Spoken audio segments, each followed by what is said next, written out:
And check in with the storm team meteorologist Brooks Garner. And Brooks, we just got that 2 o'clock update from the National Hurricane Center. What's the newest information with that? So it's strengthening, Garrett. It's not quite a Cat 3, but it's teetering on the edge. Winds now up to 110 miles per hour. A major hurricane occurs once winds reach 111 miles per hour. At this point, it's within 1 mile per hour. The damage is done. The cake is baked, as Jamie Rome from the National Hurricane Center said. It's just a matter of where this is going, what impacts it will have.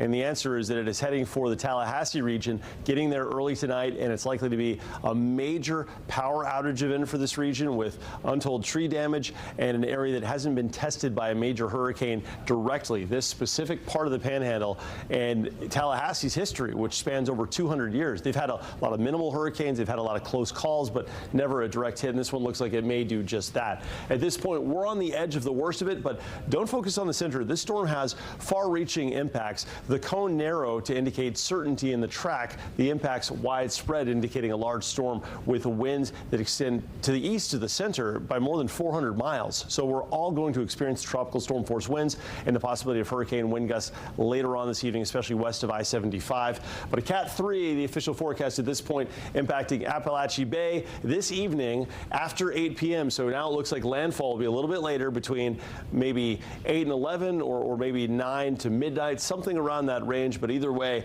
it's going to be moving into Tallahassee tonight. 20 feet of storm surge possible in Appalachia Bay and to the east, including the Big Bend.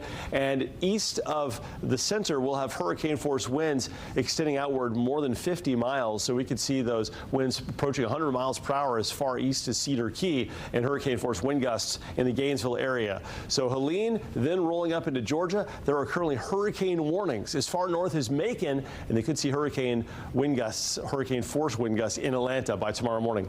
Well, here's a live view from the Port Canaveral Launch Credit Union cam. It's showing the palm trees blowing in the wind. We've got a sustained wind now out of the southeast, about 25 to 30 miles per hour, gusting at times up to 45 miles per hour at Cocoa Beach and about 36 miles per hour in Orlando. We're going to see those winds kicking up, and we'll eventually get into that tropical storm scenario as we get into the evening. This is a visible satellite image showing the storm 250 miles away from its point of landfall. That places it there in about 10 hours from now, which would be right around midnight tonight. So you can see the landfall is being delayed a little bit, but the storm's also accelerating, and as it does so, that will prevent it from weakening before landfall, and it will also add on to the wind speeds on the eastern eye wall, making the damage worse.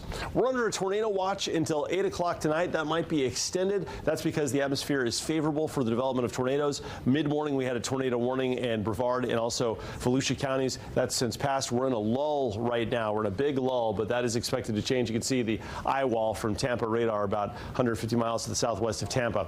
Here's a look at future radar. We're going to have some isolated downpours kicking in, and in doing so, basically a cutoff line of where there's going to be very little rain and where there's going to be a lot of rain. And the cutoff line is still a little bit uncertain, but associated with these bands will be the heavy winds, the winds that will really pick up here around the Orlando area this evening and tonight, and could gust well over 60 miles per hour. Inside of these bands, there could be hurricane force wind gusts for Ocala, even as far east as the Villages. So we'll have to watch this very carefully. The track obviously will determine how much we get, how much rain we get, but if we find ourselves underneath one of these bands of rain like in the Villages, you know, there could be a couple of spots getting 8-10 inches of rain. I want to show you what's going on not just today but into the near-term forecast this weekend. We're going to have tomorrow be a much better day.